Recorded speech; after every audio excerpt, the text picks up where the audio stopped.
Bwana Yesu asifiwe tena, watumishi wa Mungu. Tunamshukuru Mungu sana sana sana kwa ajili ya nafasi na kibali ambacho ametupa tena kuiona asubuhi ya leo. Siku rafiki ya Jumanne, tunamshukuru Mungu sana kwa ajili ya afya. Ametulinda, ametutunza, ametupigania. Ni asubuhi nyingine tena natamani tuende mbele za Mungu, tukamshukuru Mungu kwa ajili ya matendo makubwa. Tumwambie Mungu asante kwa ajili ya afya, tumwambie Mungu asante kwa ajili ya uzima, tumwambie Mungu asante kwa ajili ya upendo wake kwetu. Lakini pia tutaenda kuomba toba, tumwambie Mungu tusamee. Sisi ni wanadamu, tunanena mengi, tunawaza mengi. Tutaenda mbele za Mungu kuomba toba pia. Natamani tuende mbele za Mungu tumshukuru Mungu. Tuende mbele za Baba.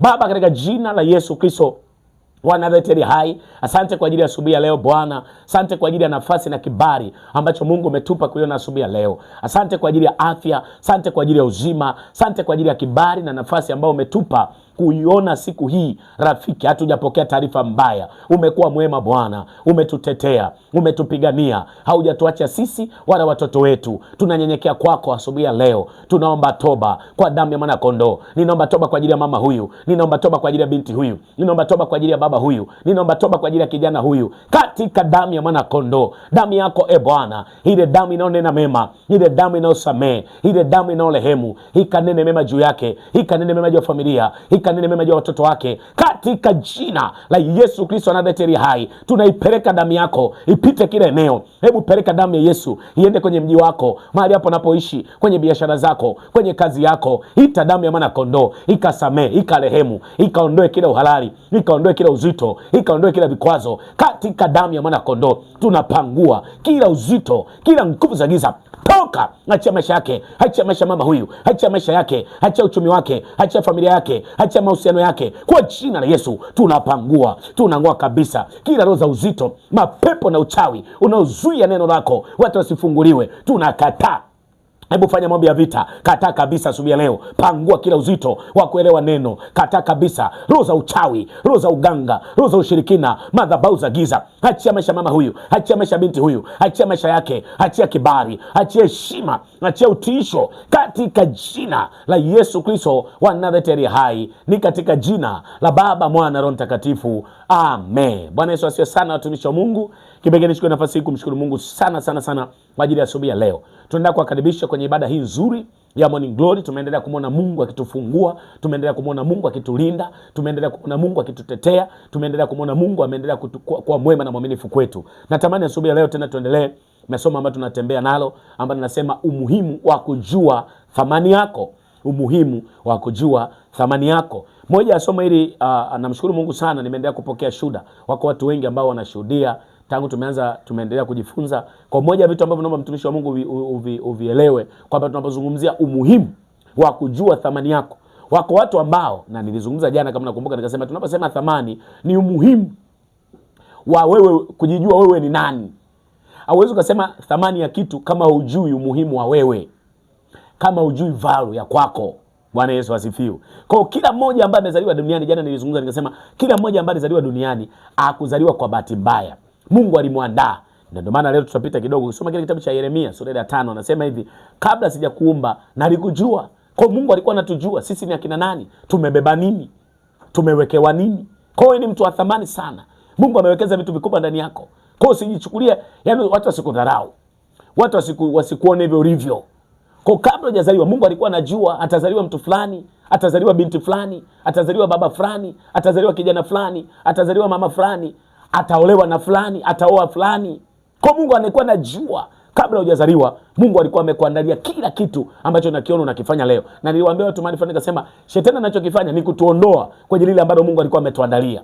Anatutoa kwenye ile kusudi ambalo Mungu alituandalia. Lakini kila mmoja Mungu alimwandaa, akawekeza vitu vikubwa ndani yake, akaweka vitu vikubwa kwenye maisha yake, akaweka upako, akaweka ujuzi, akaweka nguvu ndani ya kila mmoja. Kwa mtu asipojua thamani aliyoibeba, ndio maana ukuta mtu alikuwa ana kitu kikubwa.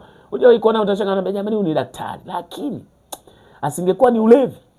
Kwa ni daktari lakini lile neno lakini tafsiri yake ni kwamba huyu mtu hajui thamani yake. Hajui umuhimu wa yeye, hajui umuhimu wa kile alichokibeba. Kwa kila mmoja Mungu amewekeza kitu kikubwa ndani yake. Bwana Yesu asifiwe. Naomba tuendelee kidogo watumishi wa Mungu. Thamani yako inaamliwa kabla haujazaliwa. Kwa thamani ya mtu inaamliwa kabla hajazaliwa. Kwa kumbe thamani ya mtu inakuwa inawekwa ndani ya mtu, inapandikizwa ndani ya mtu kabla hajazaliwa. Jamani, Bwana Yesu asifiwe.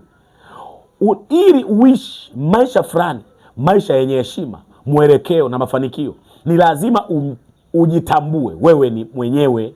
Lazima ujitambue wewe mwenyewe. Narudia tena, ili uishi maisha fulani, maisha yenye heshima, mwelekeo na mafanikio, ni lazima utambue wewe, ujitambue wewe mwenyewe. Bwana Yesu asifiwe. Kwa ukishajijua wewe ni nani, utaishi sawasawa na kile ulichokibeba. Kwa watu wengine tunazalolika kwa sababu hatujui kile tulichokibeba. Jamani, Bwana Yesu asifiwe. Nisikilize kidogo, mtumishi wa Mungu. Kwa mtu mwenyewe ama mtu mwenye thamani anajijua amebeba nini, anajua thamani yake. Yaani mtu, ili ujue kwamba mimi ni mtu mwenye thamani, lazima ukitunze kile ulichokibeba, lakini pia lazima ujijue mimi ni nani na nimebeba nini. Bwana Yesu asifiwe. Hauwezi kusema mtu huyu ana thamani wakati wewe mwenyewe mtu mwenyewe aliyebeba alichokibeba hakioni uthamani wake. Nizungumza mahali fulani nikasema kuna watu ambao mimi kama mchungaji tunakutana na watu, namuuliza, hivi huyu binti amekosa nini kuolewa huyu? Kwa nini hajaolewa huyu? Mungu amemuumba mzuri, hana kasoro, lakini haolewi. Lakini ukimtazama mienendo yake, tabia zake, physical appearance yake, ni Mungu amemuumba vizuri, lakini matabia ndio anaondoa thamani ya hicho kitu.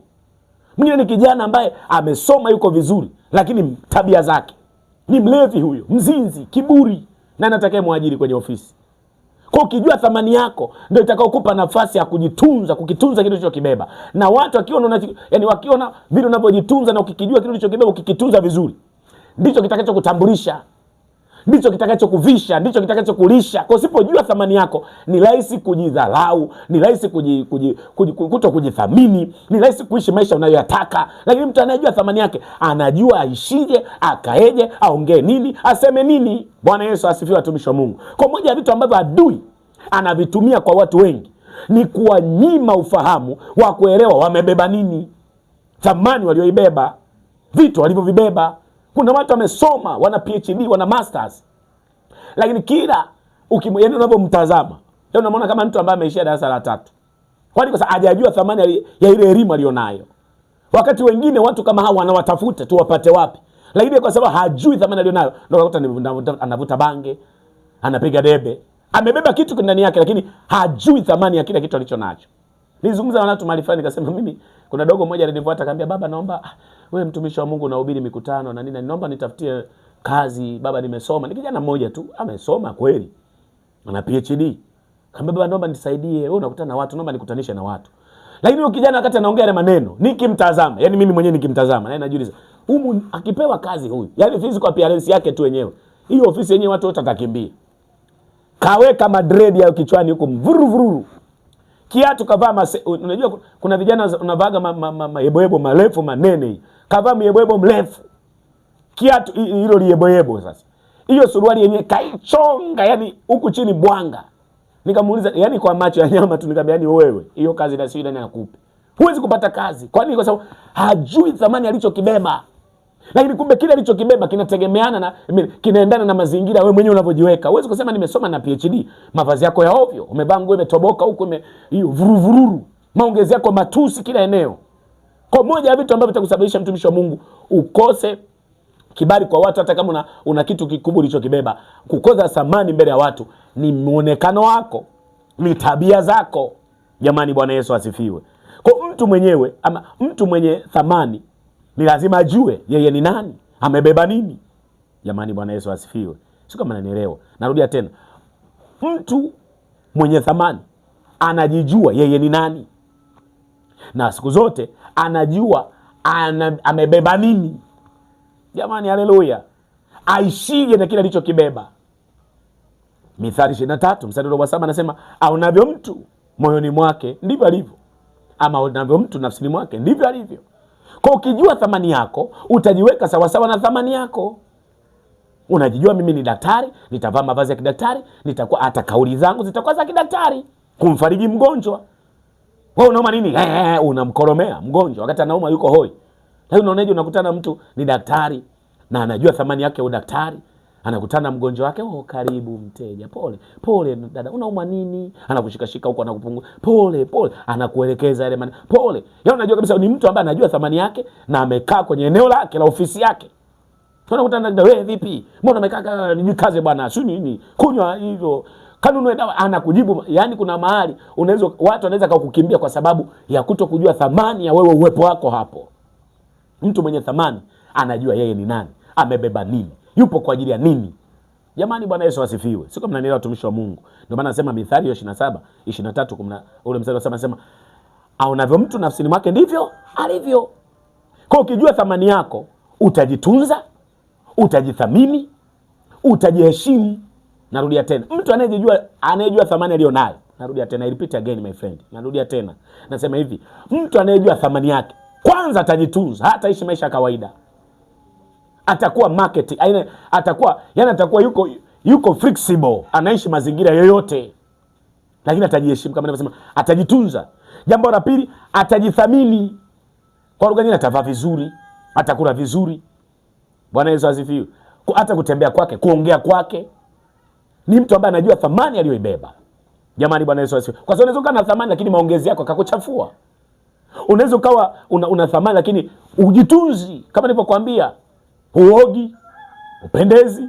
Siku moja nilizungumza na mama nikasema kuna ndoa nyingi za sasa zinavunjika pia kwa sababu mama wengi hawajui thamani yao. Yaani yupo kwenye ndoa anaona kama ndo kazeekea hapo, ndo kafia hapo. Hajui thamani ya ndoa. Hajui thamani ya ndoa. Kama kuna watu ambao wanatafuta, wanakula mpaka viura, wanakula mpaka uchafu ili wapate wanaume. Wao umepata mume na mdharau.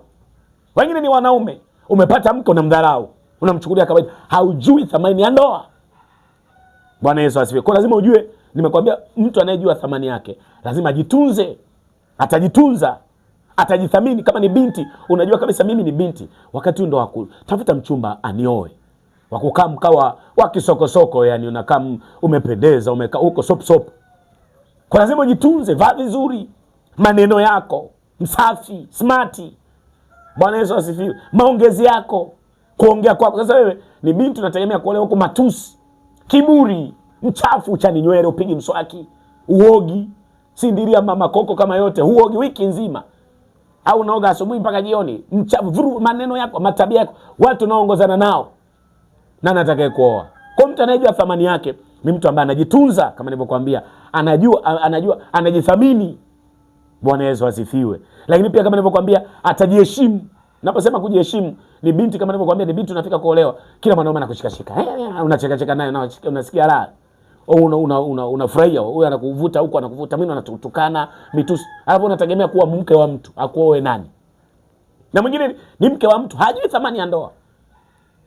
Vijana anacheza naye yuko tu hapo, na anacheza, wanaume wengine anacheza yuko naye hapo, wanamtania naye yuko anatania humo.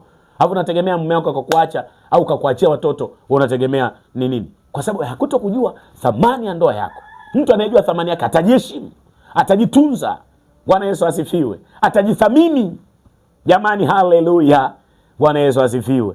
Lakini pia kama nilivyokuambia, ukijua thamani yako utajitunza. Mtu anayejitambua, sikiliza kidogo. Mtu anayejitambua, atajiheshimu, atajitunza na hata kubali kudharauliwa. Kwa ukitambua thamani yako na ukijua thamani yako, hautakubali mtu akudharau. Hautadharaulika popote. Kwa nini? Kwa sababu unajitunza, unajiheshimu. Hautadharauliwa na yoyote. Hautajutia thamani yako. Bwana Yesu asifiwe. Ni maombi yangu asubuhi ya leo na majira haya, Mungu akuinue tena hata kama kuna mara ujidharau. Mungu akuequip, akutoe hapo, akupandishe viwango vipya.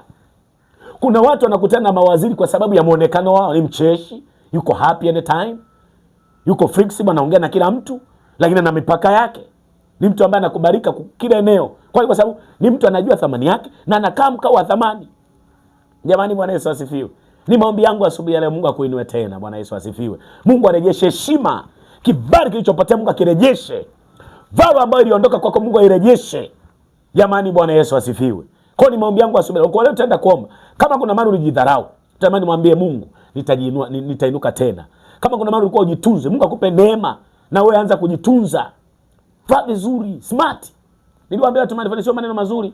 Yaani mtu akiona yaani kuna mtu akitoka kule anapokuja anambia mama Shuku yule, Kwa nini? Kwa sababu dera ndo lile lile ulianza kuvaa tangu mwezi wa kwanza, lile lile. Sura ile ile, kama ni baba yule umevaa ya Yanga si ya Simba t-shirt, wanajua tu yule ni fulani. Kwa nini? Kwa sababu mtu yote ambaye anajua thamani yake atavaa vizuri. Niwaambia watu manifani jamani, kwa mfano kama Dar es Salaam. Dar es Salaam zipo nguo mpaka za 300, ukienda hapo Karume mpaka za 200. Unaweza kuvaa t-shirt leo mpaka za 500, unanyosha shati yako vizuri smart. Bwana Yesu asifiwe. Naongea na mabodaboda hapa, Wewe bodaboda umevaa, yani mtu bodaboda asiyejua thamani ya kazi yake, anavaa koti linanuka, lina uvundo. Koti alijafuliwa wiki nzima, alafu anabeba abiria. Ni mtu ambaye hajui thamani ya biashara yake. Hajui thamani ya kazi yake. Ni mfanya biashara unaamka saa 4. Ni mtu ambaye hajui thamani ya biashara yake. Mtu ambaye anajua thamani ya hicho alichokibeba, alichokuwa nacho. Kuna watu wengine niwaambia mali fulani nikasema uwepo wako kwenye ofisi zingine ndo vitu vinaenda. Mmoja na mali fulani anasema hapa angekuepo fulani hapa. Ile ndo tunaita thamani ya mtu. Hapa bila fulani hapaendeki hapa. Natamani uopako wewe juu yako. Watu waseme hii kampuni haiwezi kwenda bila fulani. Mmemfukuza lakini rejesha nafasi yake. Ni maombi yangu Mungu akupe hiyo neema kwa jina la Yesu. Pokea hiyo neema kwa damu ya mwana kondoo. Mungu akupe nguvu, watu wakuheshimu, watu wakupende, watu wakuthamini, wasikuchukulie poa vijana anasema. Mungu akupe hiyo neema. Haleluya. Bwana Yesu asifiwe sana. Na Mungu akikupa thamani, thamani ya Mungu ametoka kwa Mungu. Na wewe mwenyewe ukijitambua ile thamani ulionayo, ukaibeba ukaishikilia. Nataka nikwambie mtumishi wa Mungu wote kwa mtu wa kawaida. Kama ni mwimbaji ukijua thamani yako, utaimba katika roho na kweli. Kama ni mchungaji ambaye umejua thamani yako, hautahubiri kikawaida. Kama ni mfanyabiashara ambaye unajua thamani yako ya biashara, unajua thamani ya huo mtaji wako, unajua thamani ya lile eneo ambalo umewekea biashara yako, hautafungua saa 2, utaamka mapema, utajituma. Kama ni mfanyakazi, unajua thamani ya kazi hiyo ambayo unayo, hautakaa kizembe, utajiheshimu, utakaa vizuri. Sikia nikwambie, haijalishi watu wanakuchukulia kawaida, lakini mtu anayejijua thamani yake, hata kama watu watakukataa, kuna wakati thamani yako itakutafutia watu. I repeat again, narudia tena. Kuna wakati hata kama watu watakukataa, lakini kwa sababu ya thamani uliyoibeba, watu watakutafuta wengine. Jamani, Bwana Yesu asifiwe. Naongea na wamama ambao hapa walijikatia tamaa kwa sababu walikuwa hawajui thamani yao. Pokea hiyo neema ya kujua thamani yako. Jithamini, jiheshimu, jitunze, jipende, jikubali. Niliongea na mama mmoja eti ameachwa na mume wake, analia, mchungaji Uswege, naomba niombe, mume wangu kaniacha, mtumishi naomba niombe. Analia yule mama. Nikamwambia mwanangu, sasa njoo tuombe. Nikamwambia nikuombe nini? Mume wangu kaondoka, kaniacha watoto 5. Sasa hapa biashara yenyewe ameondoka, ameuza vitu. Hapa nyumba yenyewe kaniacha hivi. Si nani. Amesema mambo mengi. Nikamwambia haya, tangu ameondoka sasa, tuchukulie mfano. Kaondoka, ana muda gani? Ana miezi 8. Anaenda kumaliza mwaka. Nikamwambia wewe unaishije? Ndio hivyo tu mtumishi, mambo hayaendi, si nani. Nikamwambia sasa sikia nikwambie mtumishi, kama ameondoka, moja ya vitu ambavyo naomba uanze kujitathmini, anza kujiangalia thamani ya kile ulichokibeba. Wewe una uzoefu gani? Nikamwambia mtumishi wa Mungu, mimi najua kushona. Nikamwambia sasa, kama unajua kushona, mimi naamini uweze kukosa mtaji. Wekeza nguvu hapo. Na ukiwekeza nguvu hapo, jikubali. Jipende. Shona nguo kile unayoipenda. Ukishona nguo za wateja, ndani ya wiki shona na ya kwako. Pendeza vizuri. Paka hata zile nini zinazoitwa zile pushani, paka vizuri mdomoni. Vaa na kiatu kile kinaitwa heel heels, kile kirefu cha hivi. Vaa, pendeza vizuri. Suka vizuri. Kaa vizuri, smart. Jikubali, kula vizuri kitimoto, mandazi, piga vizuri. Uone wewe wana kama atakutafuta. Ijue thamani yako. Akaambia mtumishi, nikamwambia sikia nikwambie, utakapolia, utalia wewe, hakusaidii chochote. Kwa cha msingi jikubali mwenyewe. Nikaanza kumfundisha yule mama. Baada ya wiki, kwa hiyo akaanza kuapply katika vile nilivomfundisha. Akaanza taratibu, ile mama akaanza kujikubali. Halili tena. Ana uwezo wa kuwasomesha watoto na hapa ada, wanalipa mwaka wa pili. Lile jamaa bwana, nasikia wewe mke wako anaweza kapendeza bwana. Duka lake limekuwa, si nini, akakopa mkopo, akaendelea. Akawa na duka kubwa la vitenge, anashona pale, anadalizi vitu, anapendeza, akanawiri. Lile jamaa huko limetoka huko, siri kapigwa hela, likapunwa zote. Akarudi kwa mke wangu, jamani naomba nisamee, si nini. Nikamwambia sasa umeona? Huyo mwanaume asingerudi, asingejua thamani yako. Hasa ni kwa sababu kaondoka, ndio umekaa una kinyonge, unalia, uogi, upige mswaki, manini yale matongo mpaka kwenye macho mpaka asubuhi. Sikia nikwambie, mtu anayejua thamani yake, thamani itamtafutia watu wema. Na mimi natamani uwe upako uwe juu yako mama ambaye umeachwa na mumeo, ambaye ametelekezwa. single mother wanaitaga single mother, maneno siyapendi hata kuyatumia, lakini anasema mtu ambaye anakaa mwenyewe, si umezalishwa mume kakuacha. Sikia nikwambie mtumishi wa Mungu, the way unavyojitunza, unavyojiheshimu, unavyokaa, ndivyo watu watakavyokuja wema sawa sawa na vile kibeba. Niwaambia kuna mwanangu mmoja alikuwa anaomba na amezalishwa watoto 3. Lakini akajitunza, akasimama vizuri, ni mtu maombi, anajituma kazini, anafanya kazi. Mungu akamuinua. Akaja akapata mtu mzuri kabisa, akaja akamuoa. Na watoto wale 3. Akaambia bwana, mimi siangalii watoto, mimi nimekupenda wewe. Na watoto nitakaa nao. Sasa ana watoto 2 na wewe mwanaume. Kwa Mungu ana uwezo wa kukuinua na kukutia nguvu, lakini paka ujue thamani uliyoibeba. Ni maombi yangu Mungu akuinue tena asubuhi leo. Pokea hiyo neema. Pokea hicho kibali cha kuinuka na kubarikiwa na kujua thamani yako. Bwana Yesu asifiwe. Natamani tuombe asubuhi leo na majira haya. Mungu atupe neema, kesho tutaendelea kwa sehemu nyingine. Tuombe. Baba, katika jina la Yesu Kristo anayetari hai, ninasema asante kwa ajili ya wema wako na fadhili zako. Asante kwa ajili ya mama huyu, Bwana. Asante kwa ajili ya binti huyu. Asante kwa ajili ya baba huyu. Asante kwa ajili ya kijana huyu. Yamkini Bwana alikuwa anajua, yamkini alikuwa ajijui thamani ya kitu alichokibeba, na tumejifunza kwa habari ya thamani. Mtu aliyebeba thamani lazima jitunze, atunze thamani aliyoibeba. Lakini pia tumejifunza Bwana kwamba mtu yeyote ambaye amebeba thamani lazima ajithamini, ajikubali. Baba, ninakusina na kuomba, kama kuna mama huyu alijikataa, alijikinai kwa sababu katelekezwa, kaachiwa watoto, kaachiwa familia, ninaomba upako wako uwe juu yake Bwana. Nguvu zako ziwe juu yake Bwana. Neema yako ya kujikubali ikawe juu yake Bwana. Katika jina la Yesu Kristo anayetenda hai, ninaomba upako na nguvu zako ziwe pamoja naye. Mpe kujikubali. Natamani tukaombe sasa. Tukaombe maombi haya ya kukataa, roho ya kukataliwa, kujikataa na kujichukia. Tukaombe. Sema Baba, katika jina la Yesu, kila roho ng'ang'anizi ya kujikatia tamaa kwa mazingira anayoyapitia, ya kujidharau na kujikinai, kuanzia leo hayo maisha na hayo mazingira ninakataa. Haijalishi watu walinichukulia kawaida, na mimi nikajichukulia hivyo, nikajidharau, nikajikinai. Kuanzia leo ninakataa, ninafuta, ninabatilisha hizo roho kwa jina la Yesu, kwa damu ya Yesu. Ninafuta kabisa kila aibu, kila fedhea kwa damu ya mwana kondoo. Ninaombea upako na neema ya kukubarika kila eneo na kila kona kwa jina la Yesu. Asante Bwana, kwa maana utaniacha, nitakubarika. Najipatanisha na watu wema, najipatanisha na kibali na ulinzi. Sintazirau tena, sintajizarau tena, nitaheshimika, nitabarikiwa. Pokea hiyo neema ya kubarikiwa, ya kuheshimika, ukatafutwe na wakuu na viongozi, na Mungu akupe hiyo neema. Pokea hiyo kibali. Haijalishi watu walikuwa wanakuchukuliaje, haijalishi watu walikuwa wanakuchukuliaje, hiyo neema ikakutambulisha kwa wakuu, na huo upako ukakutambulisha kwa wakuu. Ni katika jina la Baba, Mwana, Roho Mtakatifu. Amen. Mungu akubariki sana mtumishi wa Mungu. Tukutane tena kesho, siku ya Jumatano. Mungu akubariki sana, Mungu akutunze. Uwe na siku njema, siku ya baraka. Usiache kuendelea kufuatilia mafundisho yetu. Ziko namba zinapita hapo chini, unaweza kaachilia sadaka yako, unaweza kaachilia chochote ambacho unasukumwa mbele yako. Na Mungu akubariki na Mungu akutunze. Mungu akulinde, Mungu asikuache. Ni katika jina la Baba, Mwana, Roho Mtakatifu. Amen. Amen.